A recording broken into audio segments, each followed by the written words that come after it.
Let's jump though to another HBO product, Third Day, which we also talked about a couple weeks back. The Mm-hmm. first episode um, wrapped up last night, Monday, 19th. Helmed by Jude Law, Naomi Harris, Catherine Waterston. This is a very strange show, and I'm going to caveat with I'm still working my way through the final episode, so I don't know how it wraps up completely, but please spoil it for me, Dave. What is your opinion after seeing the whole series? Yeah, I definitely have some admiration for it because, like Lovecraft Country, it's pretty unique in what it's trying to do. And we knew this going in, but Third Day is specifically divided into two distinct halves, 3-episode halves. Lead protagonist in the beginning is Jude Law as he encounters OC Island and goes through quite the journey there in these 3 days. And then later, Naomi Harris arrives as our new lead. And then we learn quickly that she is, in fact, that wife that Jude Law had previously mentioned. And, what I think was notable is those two halves have two very different vibes. And thinking about them as a whole, like the Third Day, it's a pretty interesting proposition. And then, of course, you think about that 12-hour live stream they did in between the halves, which I didn't really watch it. I looked into what it was, though. And, that's another thing that's really ambitious. We're like, let's watch these people on OC Island. And if we're watching at the right moment, we'll see Jude Law in the background. It's like, that's a really, weird out there idea that obviously was not necessary to be watched to enjoy the season. But, just the fact that they even did that and the fact that, everyone involved was like, fuck yeah, this is half the reason I signed on for this show. That's just really cool. And It committed also, completely. Yeah. I also was like, OC Island, I'm down to visit this place sometime. Apparently it's actually a private island though. And it's owned by a record producer, and Rihanna actually rented this bitch to record her latest album, I think last year at some point. So that was gonna get that album? Yeah, who knows, right?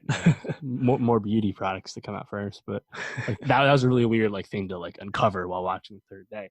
But how did you feel about the distinction between the two halves? Because I think it's really stark how the show changes, right? Because in the beginning, Jude Law, by the second end of the second into the third episode, he's fucking tripping balls, and it's this really out there visual show for an episode and a half, Yeah, those first 3 episodes, in reflecting on them, it makes me wonder how much of that is supposed to be interpretation of the perspective of someone who has some sort of serious mental health issue. So whether they talk about how Jude Law's character would act strange at times prior to coming to the island, would kind of just take off. Possibly this is somebody who has a bipolar disorder or a psychotic disorder, even a schizophrenia or something along those lines, where you're not really sure what to believe. You're not, there's that feeling of paranoia that kind of runs through those first 3 episodes. And I think that continues throughout because Naomi Harris also is quite what the fuck is going on here? But it almost feels surreal a lot of the time with Jude Law, whereas I feel even though Naomi Harris's episodes are still packed with that paranoia, they feel a little bit more grounded to me. Did you get that sense too?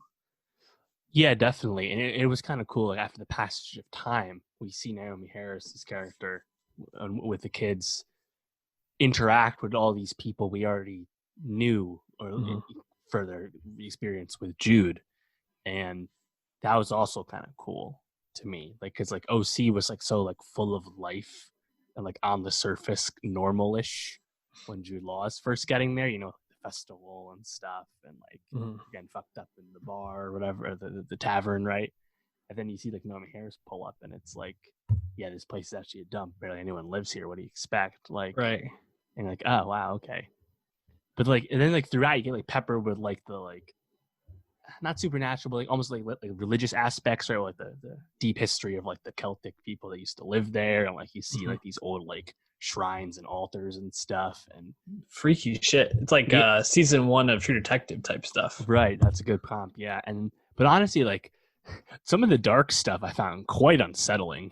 Yeah. It's just like you're just watching like just it's kind of terror. Like that's really all it is, right? It's like these people that are like super like I don't know, it's cultish, right? And like Right. they're just super committed to Yeah. how they are, and they'll do anything. And it's like the violence is pretty stark and in your face.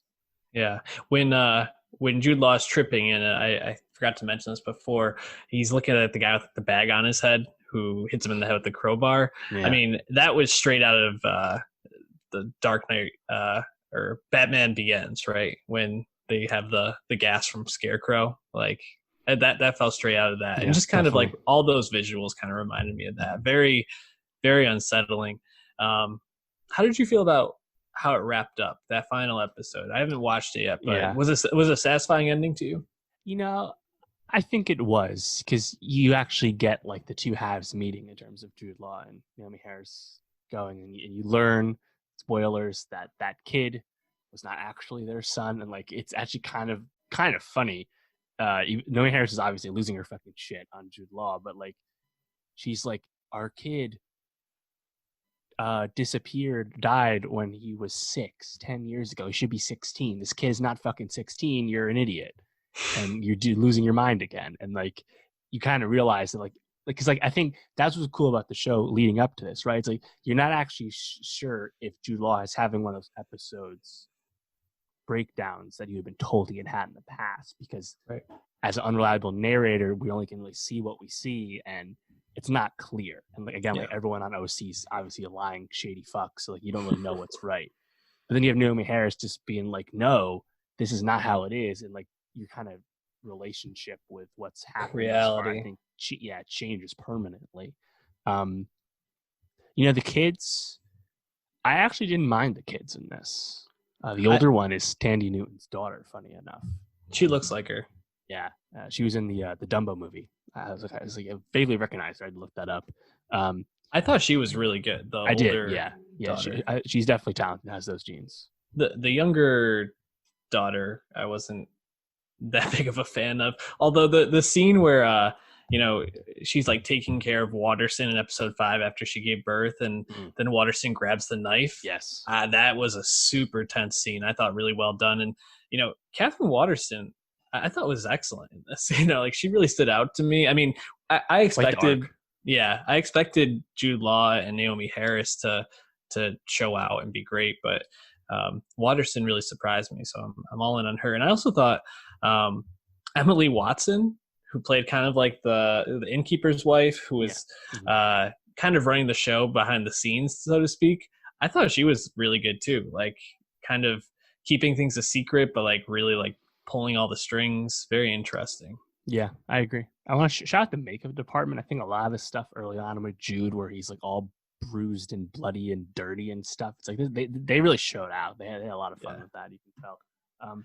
And as we mentioned in the first episode, it's less obvious. I guess it does come up with Naomi Harris and crew, but like there's so many instances where the two of them need to just fucking pick up and leave this cursed place, but And they they're being don't. told to do that. Yeah, you know? like it's something, man. But I actually really like the sequence where Jude tries to like walk back as the causeway's closing with the tides, and Mhm. like he's like obviously like, just basically swimming, and like then Catherine Waterson like pulling him back, and again like because at that time you don't know what's reality and what's not. Is it actually a hand? Is being pulled back? Oh no, it's actually a real person. Like those kind of touches I like. I don't know if I was like super invested in like the OC people's angle to everything in terms of that. I think I just appreciate like kind of the atmosphere and the unconventional nature of everything. Just again, because for a limited series, 6 episode limited series, it actually kind of does a lot of unique things. So Yeah. I like that.